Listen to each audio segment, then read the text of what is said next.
Hi YouTube friends, it's Susan with the Narcissistic Abuse Journey Alliance. Narcy has ED?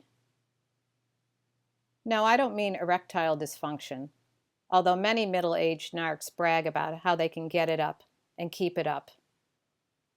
Narcy has ED. No, I don't mean education, although many extreme narcissists are very well educated. And I don't mean eating disorder, but I do mean empathy dysfunction. The hallmark of an extreme and toxic narcissist is their lack of empathy. I was sitting and just sort of staring at the wall the other day, after a long day, and thinking how important empathy is and thinking about just how limited narcissists are. Just as narcissistic traits are on a spectrum, so is the capacity for empathy. It's not cookie cutter, and the narcissist can fake empathy at first. But as your relationship unfolds, you will find out that being empathetic is not a narcissist's forte. Empathy is so important for our interpersonal relationships as well as our business relationships. And in business, a narcissist presents himself as the BMOC, the big man on campus, with BM being the operative letters. In business, a lack of empathy can show up, for instance, as white-collar crime and sociopathic behavior with no work ethic or conscience at all.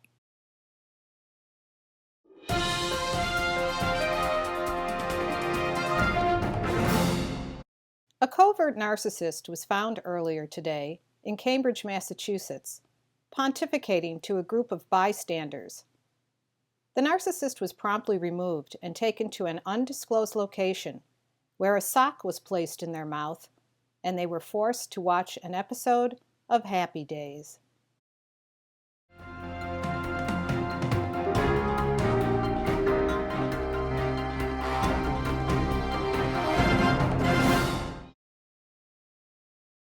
Empathy is at the heart of what it means to be human. It includes valuing other perspectives, valuing people, and having compassion. I've discussed this in my other videos, how a narcissist's brain does not light up in the part of the brain, the cerebral cortex, where healthy human emotions reside. They are incapable of forming healthy emotional attachments with people. That's why it's so easy for them to be the slick rider, discard you at a moment's notice, and engage in revolving door, so-called relationships and hookups. Every 3 to 4 months, and bam, it's someone new. They are consummate actors and always put on a good show. They're fakers at the highest level with their cognition in the meat grinder, all messed up.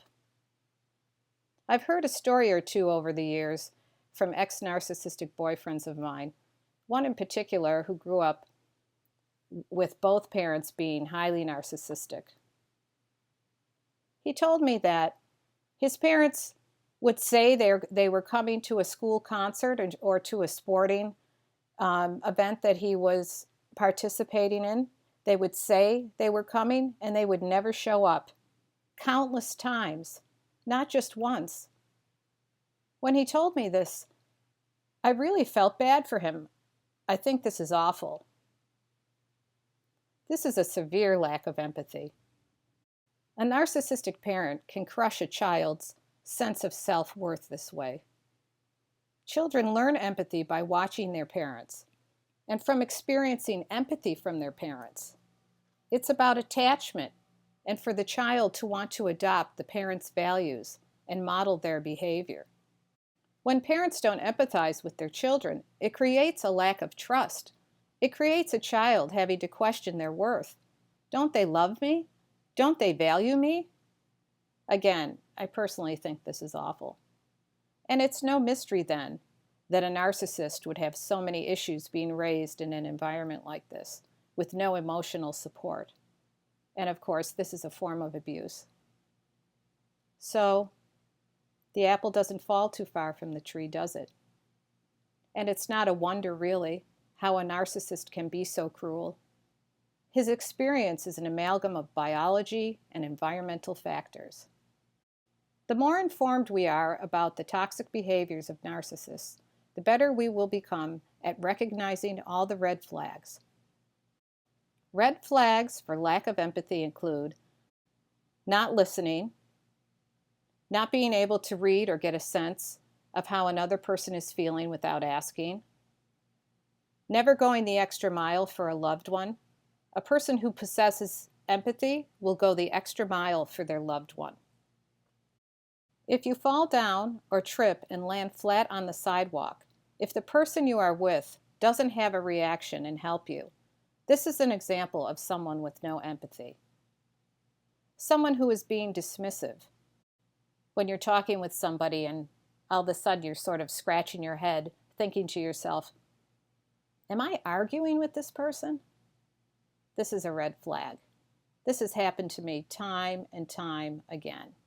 In fact, it happened to me recently when I was, since my husband's death, which was just 3 years ago, which I've mentioned in many of my videos. I live in an urban neighborhood, so I go out by myself for dinner here and there. And I was at one of my favorite restaurants, and someone came and sat next to me at the bar, and I was eating my supper, and we were just chatting a little bit, and I don't know, I asked him a couple questions, and all of a sudden this black-white thing sort of came into play. I said one thing, he said another. There was no empathy there. There was no, oh, I can see what you're saying, or no acknowledgement of another person's point of view. So at one point we were sort of sitting in silence, and I said to myself, count to 10 and then move, because I really wanted to get away from him. So I counted to 10, and then I quietly got my coat and just moved to another part of the restaurant. And I've never done that before, but it was a good thing. I had a long day. I just wanted to sit and be in peace and breathe. And this guy's energy was just not something that I wanted to entertain. So I've never done that before, but it felt good. In moving forward after narcissistic abuse, we must make sure that we spend time with people who are in our corner, people who get us, who can understand and empathize with us. A narcissist loves to blow sunshine up our ass, but they really don't care about us. When on the dating scene, don't wait too long to get the machete out. And I mentioned the machete in one of my other videos about raising your self-esteem after narcissistic abuse. Don't wait too long to get the machete out.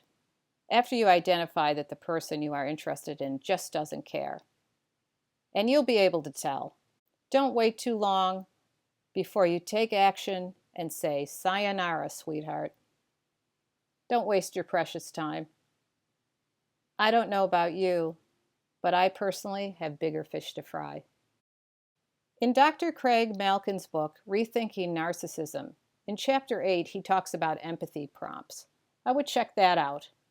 If you want to find out if somebody has the capacity for empathy, he gives some good suggestions.